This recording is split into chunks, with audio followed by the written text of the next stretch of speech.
Hey everyone, welcome to Talking Tokens, a podcast focused on interviewing the best crypto founders, market players, and up-and-coming startups that are changing the industry every single Tuesday and Thursday.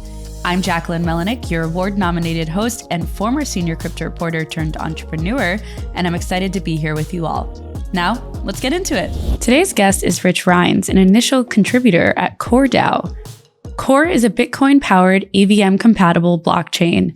It has non-custodial Bitcoin staking and is partnered with some big names in the industry, which we will talk about today. With that said, Rich, welcome to the show. Thanks so much for having me. Really excited to chat. Yeah, to start off, I talked a little bit about Core in the intro, but I would love to know how you got into the space and why you kind of started contributing to Core DAO. So 2013, I got really excited about Bitcoin. I had been previously exposed to it by a college professor around 2011 or so. Didn't understand it, didn't fully click. By 2013, this idea of this non-sovereign store of value, this digital gold, my mind was just totally blown. So it was like, hey, this is so interesting. And as an engineer by training, I was just, kind of enamored by how Nakamoto solved this incentive alignment problem. And then by the 2017 cycle, I was like, hey, this is what I want to do with the rest of my career. And I've been in crypto ever since. I found my way to Coinbase for 3.5 years, led money movements engineering there, got to be part of a bull cycle. It was so much fun. But at the end, Coinbase became a really large company, and I'm a 0 to 1 builder. I've been, founding startups in the startup space for, the last 15 years. And when, Core kind of came around, it was really this understanding that no one was scaling Bitcoin, and Bitcoin is, the forebringer of everything in crypto. And now, obviously, it's gotten a lot more exciting over the last, let's call it 18 months with ordinals and runes and the ERC20s. But Core was really kind of the pioneer there, and happy to double click on all things Core as we go. But that was the genesis and how I got involved in crypto. 100%. And we will dive into everything Core related in this episode. But how did you guys even kind of see the potential in Bitcoin prior to, the evolution of like ordinals, which came out around the same time that Core launched its mainnet, and, the rise of DeFi or Bitcoin-fi, however you want to call it? What was kind of the conversations you were having prior to really it propelling in the public? So if we think back to really since the 2017 cycle, many of the projects have traded off decentralization for performance, just generally. That's like been the common trade-off of the blockchain trilemma that's been happening. And the initial members of the core team didn't really think this was an acceptable trade-off. But if you think about crypto, what made Bitcoin so special initially, it was that it was decentralized. It was this global group of participants. And we had lost a little bit of that ethos. And that's actually why Core did a fair launch. It was a very different approach than many of the chains of the last 5 or 6 years, because there was a desire to have it be community owned from day one. So the actual early holders of the network were also the users of the network, trying to call back into that incentive alignment, which is so important for growing such a strong community. And then on top of it, there was this idea that, Bitcoin really hasn't evolved much since, 2013, or when I first got involved, that it had really, obviously grown in terms of price, but there wasn't as much actually going on to scale Bitcoin to give more use cases to Bitcoin. And that demand was out there. We've kind of identified this going back to really the 2018 cycle as there's so much opportunity here. Just look at the market cap of Bitcoin relative to the market cap of Ethereum. And many Bitcoiners just missed out on the DeFi wave, really starting in 2020 and beyond. And Bitcoin is a harder money than Ethereum is. It should be the capital asset that backs many of these other DeFi protocols. And that's really Core's bet, is that Bitcoin itself will become the dominant asset by TVL probably within the next 3 years or so. And it's going to really dramatically change the crypto landscape when you look at these Bitcoin scaling solutions, because just the potential of what they can unlock is just truly massive. Who do you think the main audience is for this, though? Is it like true Bitcoiners, or is it the broader crypto community or people outside of the industry that you want to pull in? The answer is all the above, but I'm happy to unpack it. So I think when many people think of Bitcoiners, they think of like laser-eyed maxis, right? Like the people really on one side of the spectrum. But in reality, Bitcoin is a heterogeneous group of people, and that's a pretty vocal minority. There's actually so many Bitcoiners that are now getting exposed to Bitcoin staking. They're not ready for full Bitcoin DeFi, but they want yield on their Bitcoin. Then there's people that want to do, levered perps trades and that sort of thing, and full BTCfi degens on the other side of the spectrum. And I think what we've seen with the advent of the Bitcoin ETFs in particular is that Bitcoin also isn't just for crypto natives now, right? There's this massive audience of people that are in TradFi that want to invest in Bitcoin in their retirement accounts or through their favorite funds. And the amount, like the total addressable market of Bitcoin participants is absolutely massive. And it's important to be inclusive to try to get as many of these folks with exposure to Bitcoin by building products that meet all of the different needs. And Core wants to address all of these different users, as well as developers, people that want to build Bitcoin DeFi protocols. And our institutional motion is nascent right now. It's really just started. There's a little over 300 million of Bitcoin staked today, and the first yield-bearing Bitcoin ETPs that are now live in Europe and be throughout the world later this year. And hopefully some ETFs will come online later this year as well. But it's important to unlock the $1.5 trillion of trapped Bitcoin liquidity to have products and services that meet all of these different users. I want to talk about that a little bit because today the Core Foundation announced at the Bitcoin Nashville conference some news, and I would love for you to explain it in your own words because who knows it better than you do? Yeah, it's a super exciting day for everyone in the Core universe and the Core Toshi community at large. So to take a quick step back and think about Satoshi Plus consensus, there's really three parts. There's the core stakers, there's the Bitcoin stakers, and there's the hash delegates or the Bitcoin miners and mining pools. And there's over 55% of the Bitcoin hash rate that's currently delegating their blocks to Core. And the way to think about Core's emission structure is that it's long-term sustainable yield paid out over 81 years. And there was a very deliberate reason for why it was chosen to be this way. And it was that the Bitcoin security budget is fine right now, and it's probably fine one halving from now. But there's a question mark on that, maybe two halvings from now, of can Bitcoin survive just on transaction fees? And there's a lot of debate on all sides of that equation. And Core said, hey, the traditional logic was you either move Bitcoin to proof of stake, which I think is unlikely, you get transaction fees dramatically higher, or you change the 21 million Bitcoin. And none of those really seemed like great options. So there was this opportunity here for Core to actually act as the second block reward for Bitcoin, and has been doing so now for the 18 plus months it's been in production. And instead of just trying to align with the Bitcoin miners, Core wanted to align with the totality of the Bitcoin user base, which is also the Bitcoin holders, and is why Bitcoin staking was brought to market in early Q2. And the announcement today is that now dual staking has come into play. And the idea between dual staking is there's already this bilateral security agreement between Core and Bitcoin, where because Core's block rewards are being paid out in exchange for security, the mining pools are delegated to Core. That helps keep Bitcoin secure and decentralized. So those miners now have more OPEX that they can go spend to keep Bitcoin secure and decentralized. But now there's also bilateral economic relationship between Bitcoin and Core, where these Bitcoin stakers can actually earn higher yields by also staking Core tokens. And this is really important because the idea is sustainability and symbiosis between these two ecosystems.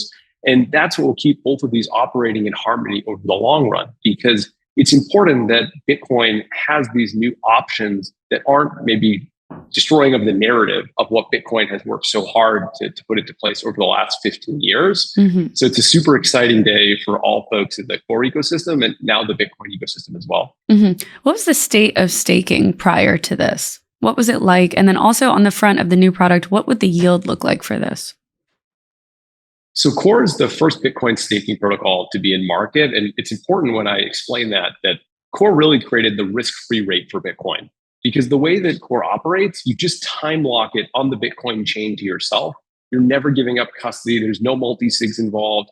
And that was by design to make sure that even the most staunch Bitcoin advocate would find this as an acceptable product to use. Because up until Core, everything's involved some risk or some transfer of custody. We've seen how BlockFi and Celsius and so many of these others unfortunately played out when Bitcoiners gave up their keys. So it was so important to design something that had no risk besides liquidity risk of the time value of kind of locking up your Bitcoin temporarily. But the idea was that was this missing primitive from Bitcoin. And now there's this risk-free rate where we're now going to go borrow against your Bitcoin or lend it out. You should be quoting against Core's risk-free rate, because this is now the opportunity cost that is associated with Bitcoin. And it's really kind of going to unlock some Bitcoin structured products and different pieces that we just really haven't seen before. And it's really the next wave of this institutionalization of what Bitcoin can be as an asset. And then to your question of how to think about the different rates. So everyone will be able to get access to lower rates by just staking Bitcoin. But if you also stake increasing amounts of Core tokens, you will get higher and higher rates. And the idea there is to create more balance between the two systems, there will also be some term structures that also get brought into place as well over time, where you'll be incented to also stake your tokens longer to again keep those two systems in balance. Okay, that makes sense. And the new model also builds upon Core's Bitcoin bonds, right? And the non-custodial Bitcoin staking, et cetera. Why would someone, like, let's play devil's advocate for a second. Why would someone like do this opposed to just saying, hey, Bitcoin's a store of value, I'm just going to do that instead of staking it? So a couple different things to unpack there. So I think as of now, there's just kind of opportunity costs, right? Where it's totally fine to stay in digital gold. And if that's the level of like kind of where people are at, that's totally fine for them to stay there. Okay. In reality, many Bitcoin holders do want more, but they're not ready to fully bridge into DeFi or something of that nature. And that's okay. That's why this product was created. It was to make it so that everybody could dip their toes in the water. If they want to go chase higher yields, they can always do that. Core has probably the most vibrant Bitcoin DeFi ecosystem out there. It's got the most users. The TVL chart is up and to the right. And there's so many opportunities to go do more, let's call it like more aggressive things beyond just staking, even though many of those are low risk solutions. But the idea is to create these products and services that work for all these people. And as of now, your opportunity is 0%, right? Like that's what you earn just by sitting there. So now you don't have to, again, without taking on any additional risk, if you were just going to sit on it, why not stake it? And that's really kind of the opportunity. And I think it's important also to just zoom out and think about kind of what Core looks like. So on one side, you have this full Bitcoin DeFi ecosystem. And then what this staking product has really brought forth is really like Bitcoin Lido is kind of the way to think about it. So it's also fully composable for all these Bitcoin L2s, these Bitcoin LSTs to now also use this yield to build on their protocols, because this yield will help unlock kind of this liquidity layer for all of Bitcoin on top of Core. Yeah. And I was playing devil's advocate, but there's already like product market fit because you guys have over 5,000 Bitcoin staked with Core, right? And that's worth over like $300 million. So I tell folks on the Core team, and I think I've said this on some podcasts and things before, I think Core is 1% of the way to fulfilling its mission. I think we've seen some signs of product market fit, which is awesome. My background is very much like the Silicon Valley, company building style, which is really trying to go after massive opportunities. And when I think about scaling Bitcoin, and I've used this one a few times as well, is that how many markets have you heard that actually have a $1 trillion TAM? And then how many actually have a path to a $5 to $10 trillion TAM within a decade? Yeah. Very few. And that's why I think building on Bitcoin is such an exciting opportunity and why Core is so early in its journey. So you're at that 1%, you said. What's it going to take to get to that other 99%? Or do you really not need the 99%? Maybe you want like 10% or 30%, and that's still a massive market share. So I think the sky's the limit, really. Like there is so much opportunity. And I think, again, many of this will go to Core, some will go to other protocols. But the key is to get people off zero when it comes to making Bitcoin a productive asset. Formerly, it was get off zero in terms of holding Bitcoin. Now I think it's get off zero in terms of staking your Bitcoin. And overall, the idea here is really education to start, because so many Bitcoiners, again, totally miss DeFi. And it's important that these folks have an opportunity to understand what they're getting involved in, to learn. And as they get comfortable, start to engage in more and more of this activity. And we tell people pretty frequently, if you want to stop at staking, that's totally fine. You never have to bridge. You never have to swap over. Like, stick with your trust assumptions, because Bitcoiners are really special relative to many other crypto participants, and that Bitcoiners just want more Bitcoin. It's not like Ethereum holders that might want more dollars or that sort of, like, you have different things that you're solving for. So it's really this idea of trying to enable people to go earn more Bitcoin to participate in these other systems. So there's a lot of opportunity here with the Bitcoin ecosystem and the broader crypto ecosystem. Are you interested in kind of appealing this to institutions, people who don't know anything about crypto? What other untapped communities are out there that you see value in targeting?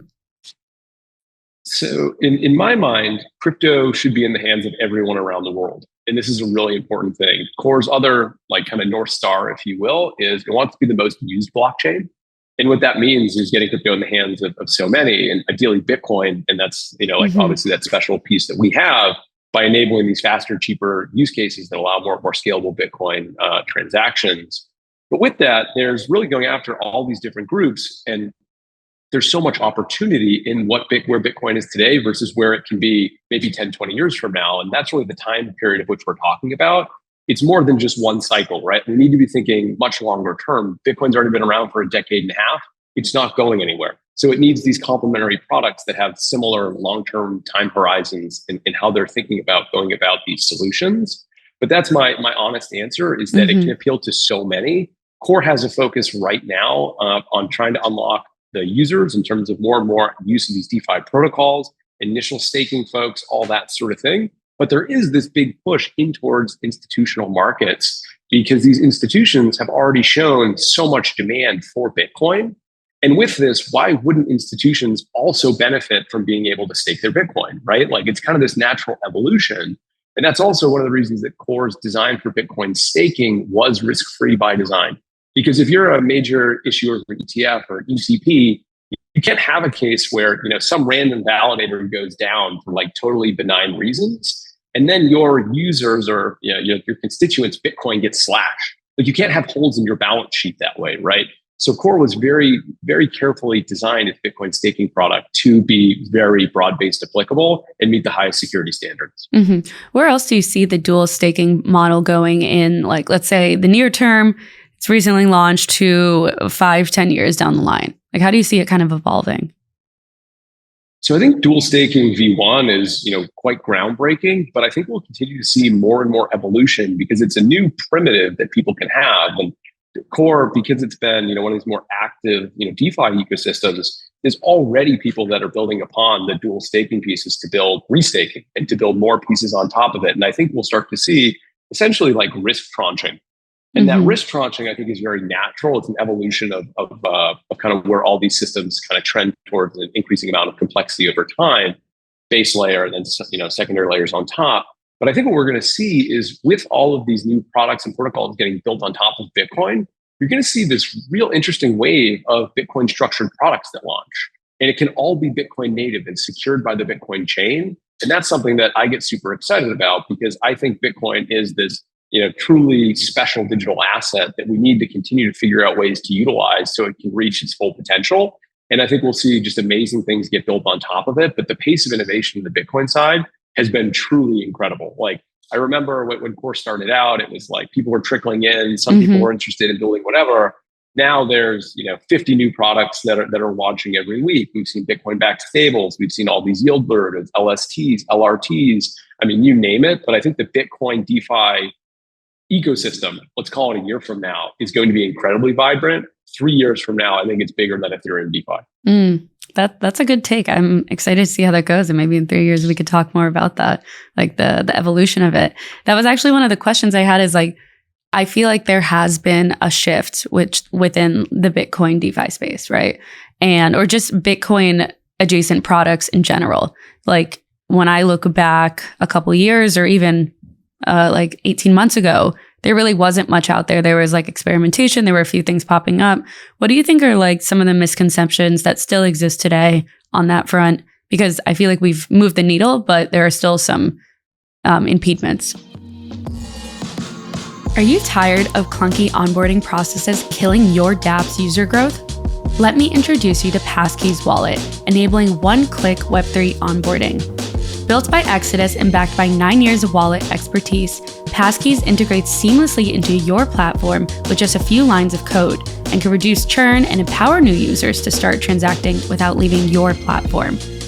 Exodus's developer-friendly toolkit empowers users to create and fund their own wallets directly within your platform. No more drop-off at critical moments, no more seed phrases, extensions, or complicated registration flows. Users simply log in with biometrics for a smooth, secure experience, helping builders retain users and boost engagement. Be among the first to experience the future of crypto. Access Passkeys at passkeys.foundation for more. We're just getting started. I think that's the honest truth. And I think 18 months ago, and I give a lot of credit to Casey and Domo and many of these pioneers that were working on Bitcoin L1 to make some of these initial things possible. If you think back 18 months ago, Ethereum was a dirty word in like most Bitcoin circles, or like EVM was a dirty word. And there wasn't as much excitement to look beyond just Bitcoin native solutions. But what that did is that actually just opened up the Overton window of we can do more with Bitcoin. It doesn't just need to be digital gold. And I think if you were to ask most of the people that were first exposed to ordinals, did they see Bitcoin DeFi coming? The answer would probably be no. Yeah. But that's what's beautiful about experimentation, right? It's that it starts to give people new ideas and new scaling solutions emerge. And I think what it showed was that previously people thought this was a market with no demand. But in reality, we've seen so much demand and we've barely only scratched the surface. Like there's just so much opportunity here. And it's really because it became okay. And I think that's what's one of the best parts about kind of the maturing, crypto space overall is it's okay to have dissenting opinions now. You can be a heretic and that becomes no longer heresy like 3 to 6 months later. And we took so much flack, when Core initially came to market. You might still get attacked, but constantly. Right. But it's more that it's okay to experiment now in Bitcoin. And I think that was really the lesson that was learned. We also learned one other lesson is that Bitcoin itself is this, or maybe relearned, I should say, Bitcoin is this perfect settlement layer. So it's slow, it's expensive, it's really great for high value transactions. Trying to do things beyond minting on Bitcoin is really difficult. And unless new opcodes get introduced, that will continue to be really hard. And unless there's major structural changes to Bitcoin, these L2s or these sidechains like Core are actually probably better fits for a lot of these higher throughput, lower value or lower fee use cases. And that's actually perfectly symbiotic. And again, it's just been super exciting in the Bitcoin space. Yeah. I guess I'm curious. We've talked about a number of areas that are seeing innovation, a little bit of evolution going on in the Bitcoin space. We've got the staking, we have ordinals, or marketplaces, etc. What is an area that you think is still untapped that maybe that we're seeing in other ecosystems today? I've been pitching this probably for like 6 months. Pitch it here. If you're building this, come build it on Core. There you go. To come chat with you. So one of the things that I'm most bullish about is building. I think it starts out as like a Bitcoin maker DAO, and there's been a few attempts, but no one's really scaled it yet. And I think this is a massive, like decabillion-dollar opportunity for one of these protocols. Because if you think about what Bitcoiners want. They want upside exposure to their Bitcoin and they want leverage primarily in dollars. And that is product market fit with a massive amount of Bitcoin, but no one's built it yet in a way that they've been able to attract the masses to come bring their Bitcoin over. And I think some Bitcoin LSTs and some other pieces are a little bit of missing ingredients. So I think maybe in Q3, Q4, we'll start to see more of these launch. But I think the scenario that you'll see a lot of people want to do is they want to go mint a Bitcoin LST. They'll get the staking yield from Core. They'll bring that into a Bitcoin maker DAO. So now it's earning passive yield. Then they borrow against it. And now they've solved many of the different problems. Plus they're earning a risk-free rate. That's a super exciting possibility. And I think one of the important pieces that, maybe we've learned the wrong lesson from Ethereum DeFi is it doesn't always need to be crazy novel. It just needs to have product market fit. Yeah. And I think that some of these protocols will just be absolutely enormous. So we're looking for amazing teams that want to go build these. I'm personally so excited for this is that primitive that will unlock the first truly decentralized Bitcoin bank. Like if you go back to what Bitcoiners wanted to be is alternative traditional financial system, there's billions of people around the world that are unbanked. Bitcoin's the perfect collateral asset. Now it can earn yield with no risk. Why shouldn't we have a totally decentralized banking system? And of course, it should be built on Core, but that's a shameless show. Of course, you got it. It's your episode, right? I guess why hasn't it happened yet then? Do you think people just don't see the opportunity or there are some structural challenges? I think it's mostly education right now. And that's primarily what many of the Core team does and many of these other Bitcoin scaling solutions spend the majority of their time on. I mean, if we think about, Bitcoin staking first became a thing 3 months ago. These things are so new. And I think a conversation that I have pretty frequently is, all right, hey, you're a large Bitcoin holder or something else. Maybe it makes sense for you to think about staking your Bitcoin. And I'm always immediately told, no, I'll never give up my custody. Like, you're never getting my Bitcoin, like that sort of stuff. And then I go through this explainer of, hey, you never give up custody, whatever. And you go back and forth about 6 times. And then eventually it's like, oh, maybe that's interesting. And I think that's a conversation that needs to happen 1,000,000 times over the next couple of years. And as that conversation continues to evolve and more people hear from their friends and the people that they trust, you're going to see more of that happen.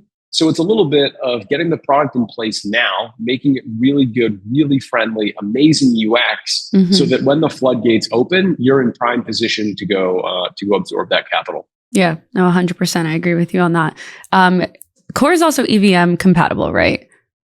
And so It is. There's other Bitcoin focused chains out there. Why did you guys decide to go that route? And what do you think needs to be like improved upon that EVM compatible / Bitcoin chain side of things? So Core went EVM primarily because that's where the developers are. And it's so important to meet user needs is to have amazing products that people can use every day. I think one of the things that we've also kind of gotten away from in crypto over the last several years is we've been too research focused at the expense of being product focused. And I always quote Jordi Alexander from Mantle, where he always talks about Mantle being a product focused L2, not a research focused L2. And I think they got a lot right there. It's one of the ways that they've been able to release so many products that people use is because they're focused on that. And I think that's something that's so important. So when the idea was coming around behind Core, it was how do we get something out there that will allow the best developers in crypto to bring over battle tested products from day one. And what's important is the EVM, for all of its flaws, like it's definitely not perfect. You've got 10 plus years of institutional knowledge. You've got tooling. You've got these amazing audit firms. And that really does help kickstart your ecosystem.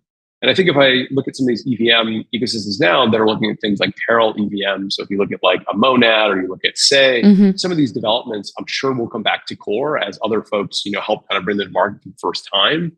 One of the things that Core is working on that I think will be the first to release probably later this year is actually local flea markets. And the idea is if you're not spamming the network, you should be able to have cheap, predictable transactions. And what that will hopefully ultimately enable is predictable, low-cost transactions of Bitcoin derivatives and stablecoins, which are and Core, of course. But the idea behind that being that this is what people want to do. They want to be able to transact. You can't have cases where, or at least real-world cases where you're trying to do high volume, and on some days it costs $300 to do a transaction. Other days it costs a fraction of a penny, right? Like that just doesn't allow you to build an enduring business. So again, Core is trying to build things that people want and allow these future use cases to get built.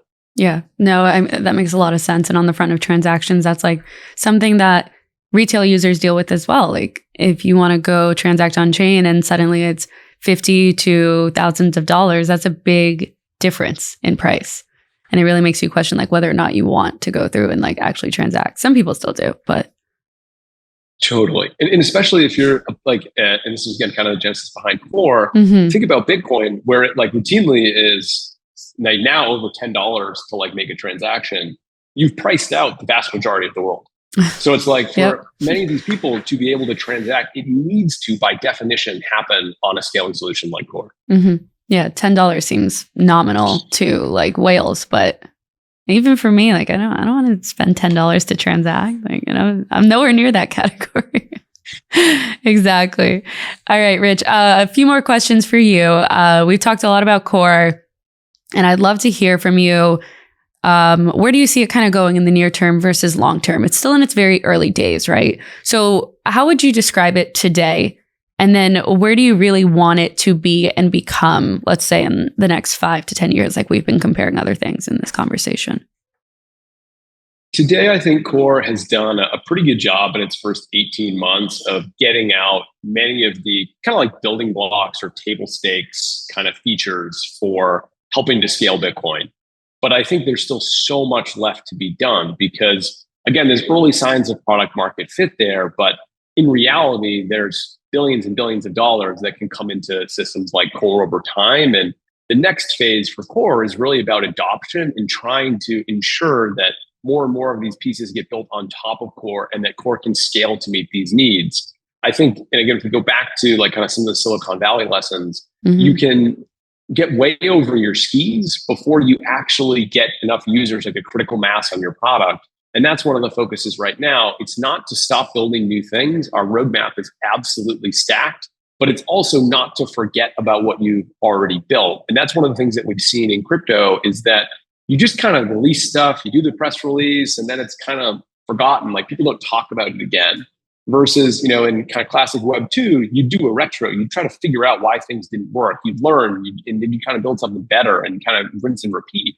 And we're at the stage now where it's really about getting the critical mass of users, of developers, of Bitcoin stakers, and then of course aligning all of these different folks with dual staking. And that's the core focus for us, in Q3 and Q4. Past that, there's actually kind of a whole wave of new things that I'm not quite ready to talk about yet. But I think the way to think about it is Core is really trying to be this aligned Bitcoin scaling solution. So anything that can benefit Bitcoin, Core wants to be at, because it really wants to be this liquidity layer and scaling solution for all of Bitcoin. So I think you'll hear about us for the next several years as we continue to fulfill that mission, because it is so important to be able to also give back to Bitcoin. But by doing that, if you think about the potential opportunity there, just by bringing in a fraction of what Bitcoin TVL could be, it's a really exciting time to be in Core. 100%. I'm excited to see what happens on that front.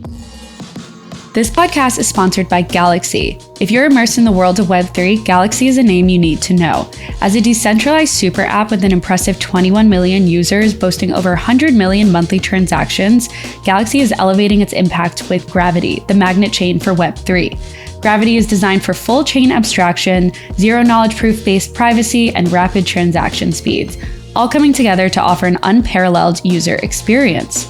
Gravity opens the door for developers to effortlessly build on the largest on-chain distribution platform, and for users, it promises an even smoother, more secure journey through Web3. It's not about being on-chain, it's about being on the right chain every single time. Galaxy is on a mission to onboard the world to Web3, and Gravity is the magnetic force that will propel the vision forward. Ready to launch your Web3 journey? Build the future on Gravity. Visit gravity.xyz for more information. Last major questions for you, Rich, is something I like to ask all my guests. What else are you watching right now outside of the conversations and topics that we had during this episode? What else is gathering your interest in the crypto space? Man, that's a tricky one. You got to give us something. Of course.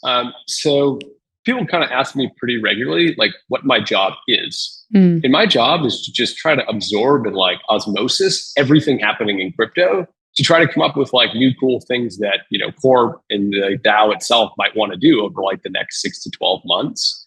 And it's been awesome to really be able to just watch so many of these things happening. And an area that I've been spending a lot of time thinking about has been watching this Ethereum restaking market.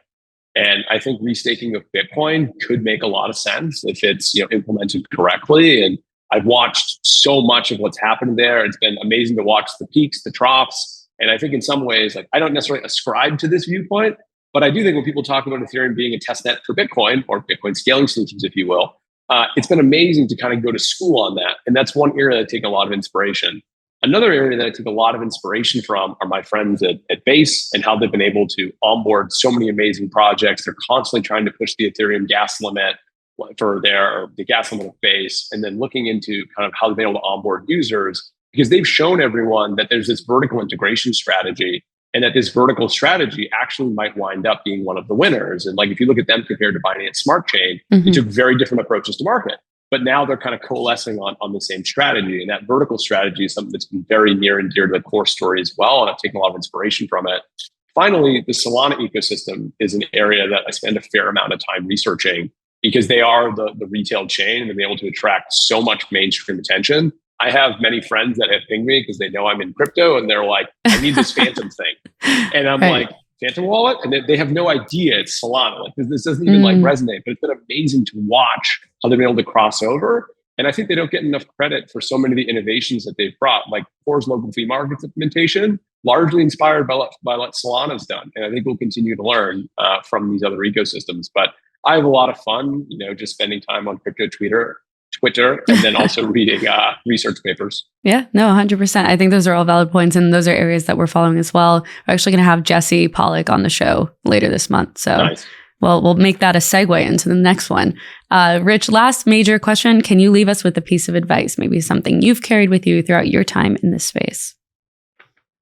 So it's also my favorite book recommendations. I probably give it out 10 times a year. But someone gave me the book Finite and Infinite Games, I think in 2018.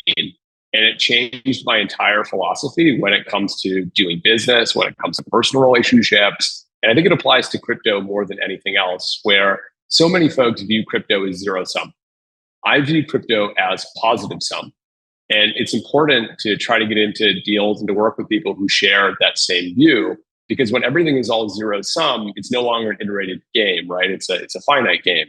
And I think that one piece of advice was super useful to me, because it's all about growing the pie. And that's why it's so important for us all to work together to actually make crypto a reality. But I think it's important, just as kind of the snippet takeaway, is view things as infinite games, not finite games. And in general, things will improve. Yeah. Millions of opportunities out there. Awesome. Well, Rich, thank you so much for coming on the show today. Thanks so much for having me. I really enjoyed it. Same here.